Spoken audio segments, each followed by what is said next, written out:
ഞാൻ റീസെന്റ് കണ്ടതിൽ വെച്ച് എനിക്ക് ഒരുപാട് ഇഷ്ടപ്പെട്ട ഒരു ഹൊറർ മൂവിയാണ് ഒഡിറ്റി. കാരണം ഒരുപാട് കാലമായിട്ട് സെയിം ടെംപ്ലേറ്റിലും മേക്കിങ്ങിലും അല്ലെങ്കിൽ അതേ ജംസ്കേസ് ഉള്ള മൂവീസ് ഒക്കെയാണ് കണ്ടുകൊണ്ടിരുന്നത്. പക്ഷെ ഈ ഒരു മൂവി അതിൽ നിന്നെല്ലാം ഡിഫറെന്റ് ആയിട്ടുള്ള എക്സ്പീരിയൻസോ അല്ലെങ്കിൽ കാണുമ്പോൾ നമുക്ക് തന്നെ ഭയങ്കര ഒരു എൻഗേജിങ് ഫീലും, മറ്റേത് ഭയങ്കര പ്രെഡിക്റ്റബിൾ ആണ്. ഓക്കെ, എവിടെ ജംസ്കെയർ വരും അല്ലെങ്കിൽ എന്താണ് നടക്കാൻ പോകുന്നതൊക്കെ നമുക്ക് ഭയങ്കര ഇതിൽ പ്രിഡിക്റ്റ് ചെയ്യാൻ പറ്റും. പക്ഷേ ഈ ഒരു മൂവിയിൽ എനിക്ക് അങ്ങനെയൊന്നും തോന്നിയില്ല. നല്ലൊരു ഫ്രഷ് ആയിട്ടുള്ള ഒരു എക്സ്പീരിയൻസ് തന്നെയായിരുന്നു. എൻ്റെ സ്റ്റോറി വൈസ് നോക്കുവാണെങ്കിൽ തന്നെ ലാസ്റ്റ് കുറച്ച് നമുക്ക് ചെറിയ പ്രഡിക്ഷൻ ആയിട്ട് തോന്നുമെങ്കിൽ പോലും അടിപൊളിയായിട്ട് എൻഗേജിങ് ആയിട്ട് എൻ്റെ സ്റ്റോറി കൊണ്ടുപോകുന്നുണ്ട്. ഇതൊരു കംപ്ലീറ്റ്ലി ഹൊറർ മൂവി എന്ന് പറയുന്നേക്കാളും ഒരു ത്രില്ലർ ഹൊറർ മൂവി എന്ന് വേണമെങ്കിൽ പറയാം. കാരണം ഇതിന്റെ സ്റ്റോറി അങ്ങനത്തെ രീതിയിലാണ് പ്രസന്റ് ചെയ്തിരിക്കുന്നത്. ഈ ഒരു മൂവിയുടെ സ്റ്റോറി എന്ന് പറയുന്നത് 2 ട്വിൻ സിസ്റ്റേഴ്സ് ഉണ്ട്. അതിൽ ഒരാൾ മരിച്ചു. അപ്പോൾ മറ്റൊരു ട്വിൻ എന്ന് പറയുന്നത് ബ്ലൈൻഡ് ആണ്. പുള്ളിക്കാരിക്ക് കുറച്ച് ബ്ലാക്ക് മാജിക്കോ അല്ലെങ്കിൽ അങ്ങനത്തെ കുറച്ച് കാര്യങ്ങൾ, ഈ മന്ത്രവാദം പരിപാടിയൊക്കെ അറിയാം. സോ പുള്ളിക്കാരുടെ ട്വിൻ സിസ്റ്റർ എങ്ങനെയാണ് മരിച്ചത്, അതിന്റെ റീസൺ എന്താണ്, അല്ലെങ്കിൽ അതിനെ ചുറ്റിപ്പറ്റി നടക്കുന്ന കാര്യങ്ങളൊക്കെ എന്താണെന്ന് കണ്ടുപിടിക്കാൻ വരുന്ന ഒരു മൂവിയാണ്. സോ അതുകൊണ്ടാണ് ഞാൻ നേരത്തെ പറഞ്ഞ ഒരു ത്രില്ലർ മോഡലാണ് ഈ ഒരു മൂവിയുടെ സ്റ്റോറി പോകുന്നതെന്ന്. ആൻഡ് ഈ ഒരു മൂവിയിൽ എനിക്ക് ഏറ്റവും ഇഷ്ടപ്പെട്ട ഇതിന്റെ പ്രസന്റേഷൻ തന്നെയാണ്. നല്ല അടിപൊളിയായിട്ടാണ് പ്രസന്റ് ചെയ്തിരിക്കുന്നത്. നമ്മൾ സ്ഥിരമായിട്ട് കണ്ടുമടുത്ത ടെംപ്ലേറ്റ് ആയിട്ടുള്ള സാധനങ്ങളോ അല്ലെങ്കിൽ മറ്റു ജംസ്കേഴ്സോ അങ്ങനെ ഒന്നും ഇവിടെയും കാണാൻ സാധിക്കത്തില്ല.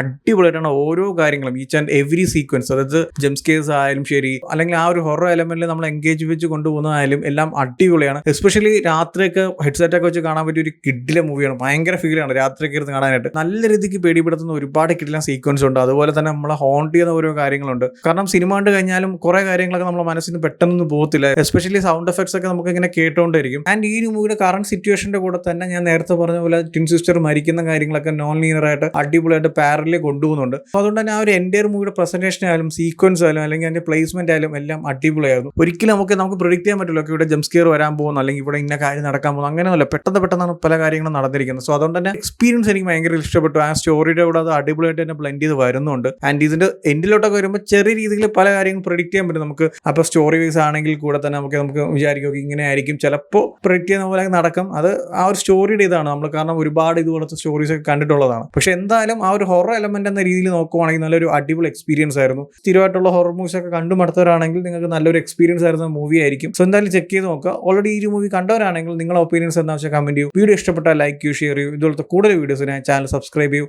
Thank you so much.